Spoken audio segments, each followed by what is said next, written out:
The Indianapolis Colts very clearly need a new head coach when the season is over, and the chatter connecting them to an old familiar face is starting to pick up. We'll tell you all about it on today's episode of Locked On Colts. Let's get to it. You are Locked On Colts, your daily Indianapolis Colts podcast. Part of the Locked On Podcast Network, your team every day.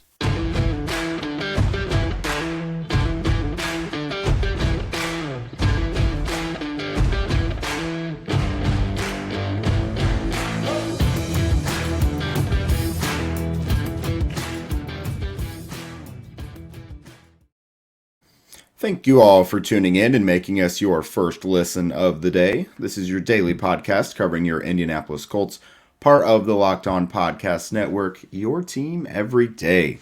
This is Jake Arthur alongside Zach Hicks, and you know the two of us from horseshoehuddle.com. Today we're going to talk about the latest smoke connecting the former Colts quarterback and current Michigan Wolverines head coach Jim Harbaugh to the Colts, and whether or not it would be a good idea, basically. We'll also tell you a couple of things that we think the Colts have got to do in these next 4 weeks of the regular season, and that's get younger and get Matt Ryan out of the lineup. All right, so starting first and foremost, where there's smoke, a lot of time there's fire. And in the past, it was easy to say whenever the Colts were connected to some big name, whether it was a coach or player, that it'll never happen.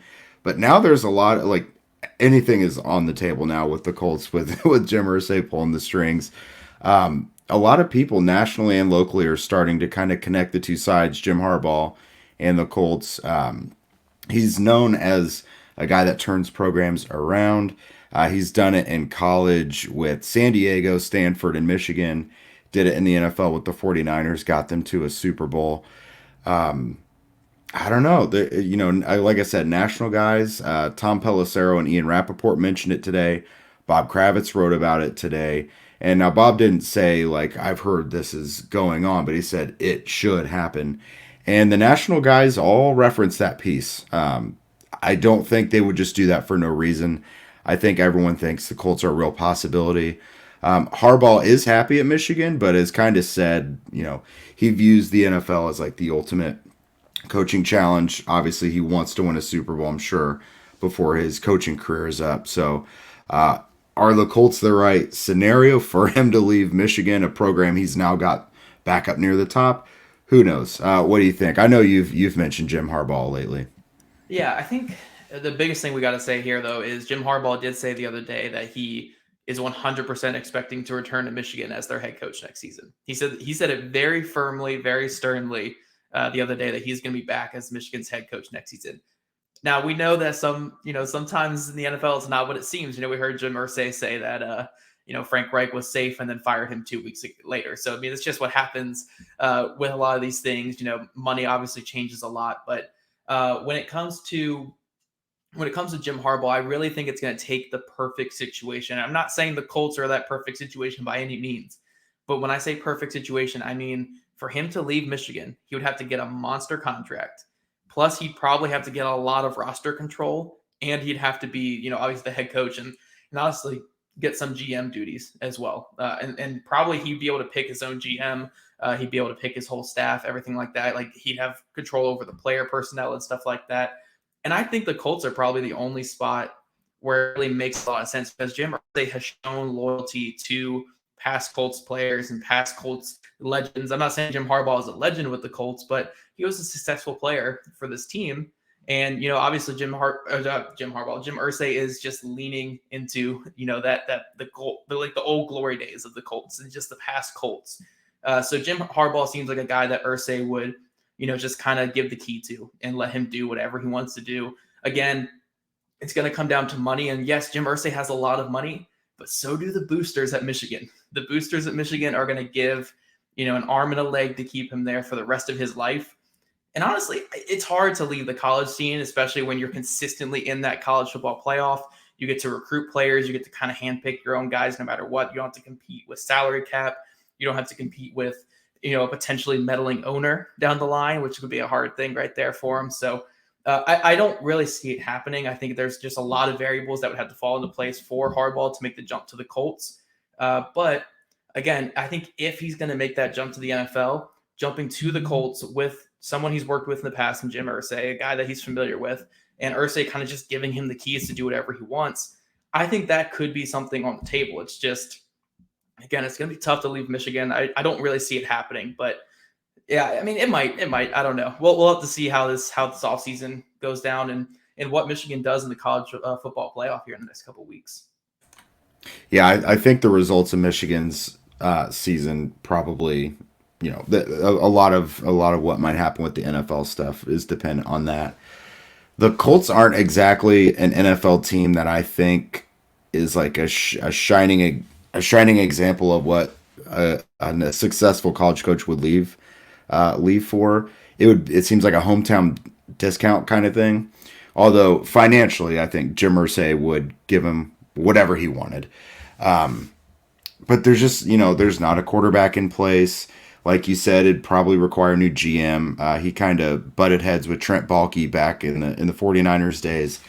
So, and this is a team that's grossly underperformed. So there's not a lot here in terms of building blocks and things that are really attractive. So I wouldn't consider it likely, but like if there are suitors for him in the NFL, I would expect the Colts to have valid interest. Yeah. Just depends how two-sided that would be. I think, again, when you look at this whole season has gone on with the Colts, firing Frank Reich midseason, Jim Irsay having the meddling tag on him right now as an owner that jumped in and made a lot of decisions kind of against the wishes of his front office and against the wishes of a lot of people around him. That's scary for promising head coaching candidates. And someone like Harbaugh is going to have so many offers if he wants to make that jump to the NFL that I could see him, even though with the hometown discount, him being like, man, I just don't want to step into that situation. I'd rather go to LA to work with Justin Herbert, or I'd rather go to Houston and get that number 1 overall pick and Bryce Young. There's a lot of probably better, more attractive, just teams that he could go to. But again, the hometown discount could come in. But from what we kind of talked about a little bit on here and what's been said a lot on social media is when you look at this Colts opening that's probably going to be available after the season, it's probably going to be young guys who are very, very hungry for their first opportunity, or old, near retired guys who just want to get that last shot. So I think those are more of the guys we should look at, not the top candidates like Sean Payton or Jim Harbaugh or Shane Steichen. Like, those are guys that are probably going to get so many offers that I don't know if the Colts are going to be one of those attractive situations for those guys, where maybe someone like Jim Caldwell, Leslie Frazier, maybe Ben Johnson with Detroit, who's a young guy maybe looking for an opportunity. Those might be more realistic candidates for the Colts, and maybe a better chance to kind of reset this team and kind of just stable the ship a little bit. I just don't see how they're going to land a top head coaching candidate unless it's someone like Harbaugh with ties to Indy and ties to the Indy area. Now let's fast forward a little bit and say that the smoke, is resulting in fire, and it seems like it's likely going to happen. Do you think it would be a good move? In the past, again, we've talked about he's been successful everywhere he goes. He builds programs back up. It may not be immediate, but it eventually he gets there.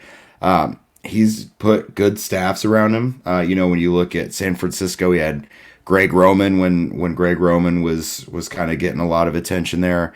Tom Rathman was his running backs coach. Vic Fangio was known as like a defensive genius when he was there. Jim Tomsula as a defensive line coach. So he could build a good staff. Do you think it would be a good idea if he did land here with the Colts? Oh, yeah. Look, if Harbaugh wanted to come to Indy, I would let him be GM and head coach. He has the pedigree. He has the resume. He's had a lot of success in the NFL. I'm all for that move. And honestly, I just think he's a great, coach / GM to bring in to kind of right the ship a little bit. This team has talent. They're not playing up to that talent, and they just kind of need a stable presence to kind of bring it up. And Jim Harbaugh, like you said, has that proven track record of getting the best out of his teams, propelling these teams that he's taking over to new heights and new levels. So, yeah, I think he'd be a home run hire. I don't know how realistic it is with him saying I'm 100% going back to Michigan, and with the Colts not being that attractive of a job destination for a top-tier head coaching candidate like Jim Harbaugh. Now, the Colts may not put that head coaching vacancy on the online portals, but that doesn't mean that you cannot with LinkedIn. These days, every new potential hire can feel like a high stakes wager for your small business. You want to be 100% certain that you have access to the best qualified candidates available. That's why you have to check out LinkedIn Jobs. LinkedIn Jobs helps find the right people for your team faster and for free. Simple tools like screening questions make it easy to focus on candidates with just the right skills and experience so that you can quickly prioritize who you'd like to interview and hire. It's why small businesses rate LinkedIn Jobs number one in delivering quality hires versus the leading competitors. LinkedIn Jobs helps you find the qualified candidates you want to talk to faster. Post your job for free at linkedin.com/lockedonnfl. That's linkedin.com/lockedonnfl to post your job for free. Terms and conditions apply. All right, so this is something we've talked about. Last week we talked about it on the post-game show on Sunday night, but it's really hitting a fever pitch. It's what most Colts fans are talking about around the water cooler today. Matt Ryan, I think it's done. I mean, whether the Colts feel that way, who knows? They may just feel like weakened at Berniesing him throughout the rest of the season. But, I mean, 18 turnovers, it's the most in the NFL.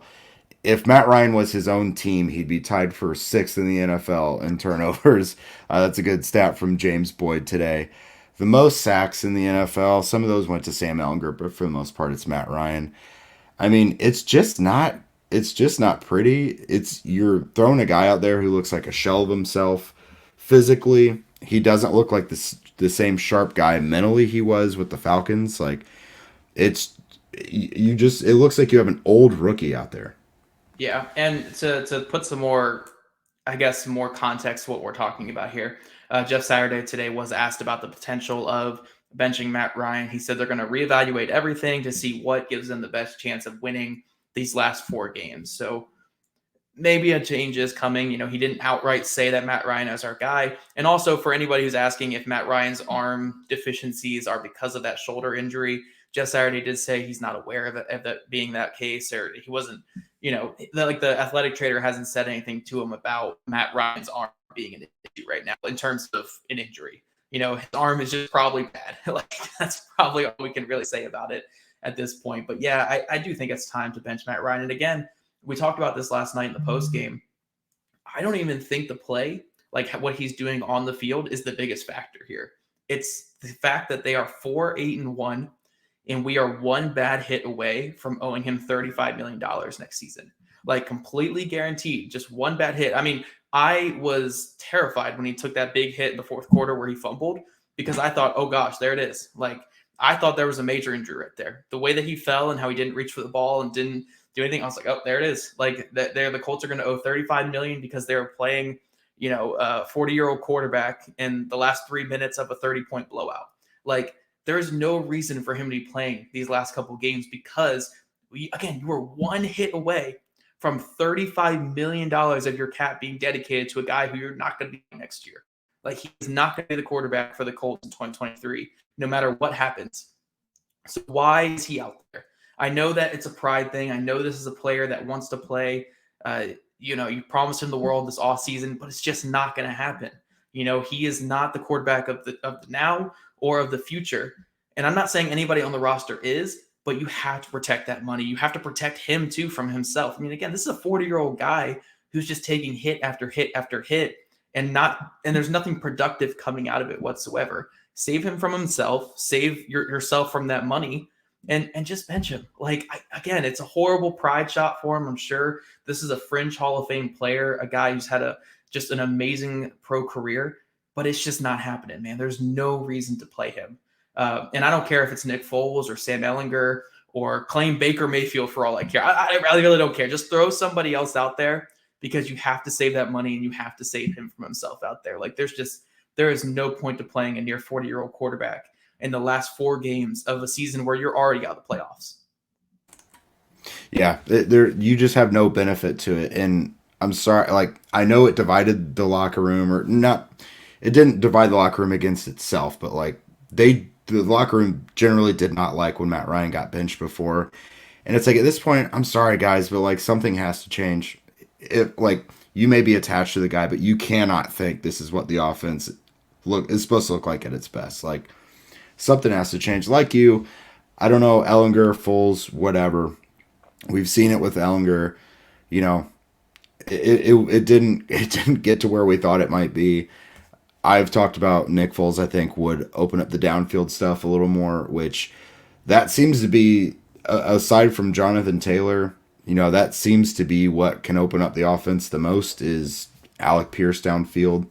Ashton Doolin has speed too. Paris Campbell obviously does. So I think maybe just you can roll with Nick Foles the rest of the way, see how it looks. Like you at least have a guy with the experience of Matt Ryan with a stronger arm and, not near the cap hit down the road. So I'm okay with either, but I would lean Foles, I guess. All I know is that Matt Ryan, it just like for his sake, for the team's sake, for the fans' sake, like it's just probably time for it to be done. Again, it doesn't even matter how he's playing out there. There is just no point in playing him when you have that injury guarantee. It's just way too risky. You're playing with fire here, and I know that Jeff Saturday is coaching for his job. He wants to be the head coach after this season.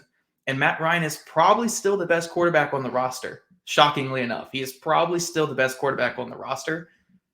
But again, I don't want Irsay jumping in that much, but this is a time where I'm like, Irsay, please just tell him to bench Matt Ryan again. Like you did this once, just do it again because you've got to save yourself here. You can't you are setting yourself up for just a major, major hit next season if he gets hurt. And again, I'm not even talking. I mean, he already suffered a shoulder injury this season. He's been hit the most in the NFL among any quarterback. This offensive line has gotten a little bit better, but they're still allowing a lot of hits and pressures. He's still rolling out of the pocket and taking hits. There's no benefit to playing him right now. And I don't even care if even if he's the worst quarterback and he's helping you lose to get that tank or whatever, it's still too risky to tie all that money up there into one bad hit. So yeah, man, I don't get it. Again, just throw Sam Ellinger out there again or Nick Foles, whatever. I do think it's time. And I think the bye week's the perfect time to make that switch. Again, you can take 2 weeks right up to draw up a game plan for Ellinger or for Nick Foles. So I don't know. We'll see what they do, but I really do think it's time to make that change. And again, not even just for his play on the field, but because you have to save yourself here. But coming up, guys, we're going to talk about some young players that we want to see inserted into the starting lineup in these final 4 games, just so they get some run. We want to see these guys get on the field. But first, this episode is brought to you by Audible. Audible is releasing a slate of new football podcasts that we're sure you're going to love. That's why you'll be able to find a sneak peek of Block Forever, available on the Locked On NFL right now. Block Forever is a brand new podcast from former NFL All-Pro Ryan Khalil and Audible. Khalil sits down with star players, coaches, and former pros across the league to get real about what happens on the field and behind the scenes, inside locker rooms, during team meetings, and at the hotel. Ryan and guests discuss topics like player psyches, sports bettings, playing through pain, being a leader, and how to deal with combative teammates. Here, nothing is out of bounds. Available for free on Audible or wherever you get your podcast. Head over to Locked On NFL for a sneak peek of Block Forever, or catch the full series available anywhere you get your podcast. Available everywhere now. Audible, get in the game. Jake, so the last thing we're going to talk about ways that the Colts can kind of go a little bit young here in these last couple of games. And just again, to clarify, Jeff Saturday was asked about this in a presser here on Monday. And what he said was they're going to evaluate best for how to win these last 4 games, not for what's best for the future. So he's more concerned with these last 4 games than the future, which again, he's coaching for his job. So I understand why he's saying that, but I know I speak for all fans here when I'm saying, look, the future is way more important in these last 4 games when they're not making the playoffs. But anyway, I digress. Jake and I wanted to talk about how, yes, we shouldn't be benching guys like Stephon Gilmore or DeForest Buckner, but players like Mo Alley Cox should not be seeing the field over Jelani Woods. Byron Cowart over Eric Johnson doesn't make any sense. And then you even put some other ones on here. Brandon Faison over Dallas Flowers. Roddy McLeod over Nick Cross. I think that's a really interesting one. So we'll get to that one in a second. But let's start with the top one. Mo Alley Cox versus Jelani Woods. Mo Alley Cox should not even see the field these last 4 games. It should be Jelani Woods, 80% of the snaps, Kylie Granson, 20 to 30, whatever it is. there is no benefit to playing Mo Cox over Jelani Woods these last couple games. And Saturday had another interesting quote about that today. He said that game flow reasons were the reasons why Jelani Woods didn't play until the fourth quarter. So game flow reasons. We've heard that from Frank Reich. We've heard that from coaches before. I hate that excuse so much. I really do. What part of the game flow dictates that you don't use your leading receiver from the game before, who basically had 100 yards until the fourth quarter? A freak athlete of a tight end, when your number one tight end almost catches like one pass per game. Like, it doesn't make sense. I said it last night, but it seems like you're just outsmarting yourself. But, you made a really good point last night, too.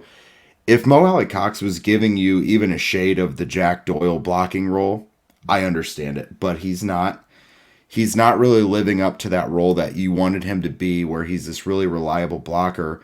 Jelani Woods can get in the way of a guy and delay him for a second. Like, why not? And Kylan Granson's not the best blocker in the world either.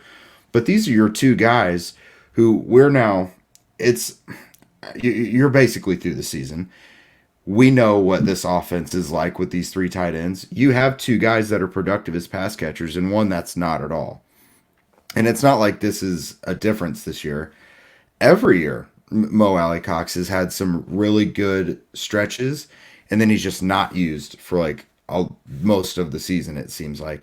And that's now been the case through two coaching tenures, 4 or 5 seasons now. Like, use Granson and Woods more. Those are your guys in the passing game at tight end.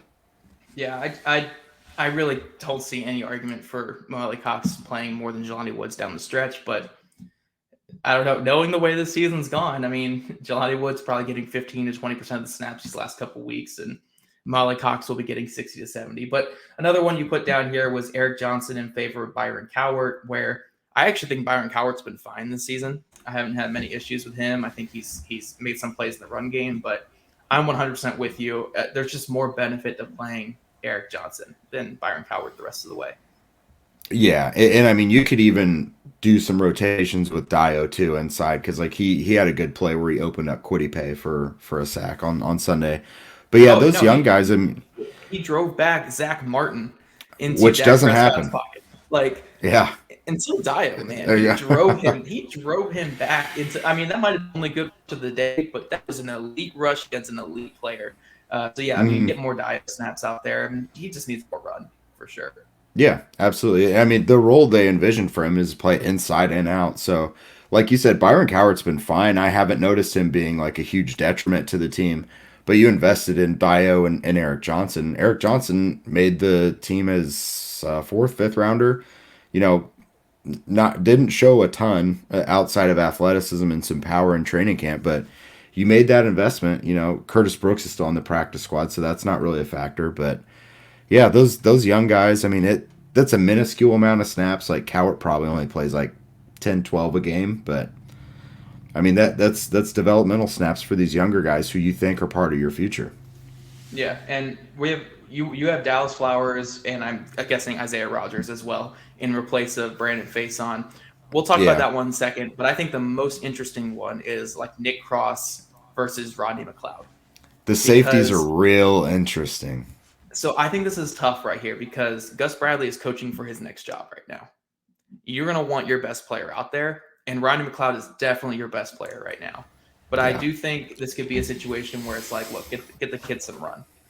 Please. Like, maybe if you're just begging Gus Bradley, like, just get him a little bit of run. Maybe use him in the slot, where they had Julian Blackman last week. Use him a little bit in the slot where Kenny Moore was, especially on running downs where he can be that aggressive guy downhill. So, yeah, I want to see Nick Cross touch the field a little bit in these last 4 games. But again, when you have a defensive coordinator who is not coaching for this job, he's coaching for the next job. He doesn't care about next year. He doesn't care about the future of the Colts because he is just trying to put his best out there for whatever DC job he's going to get next.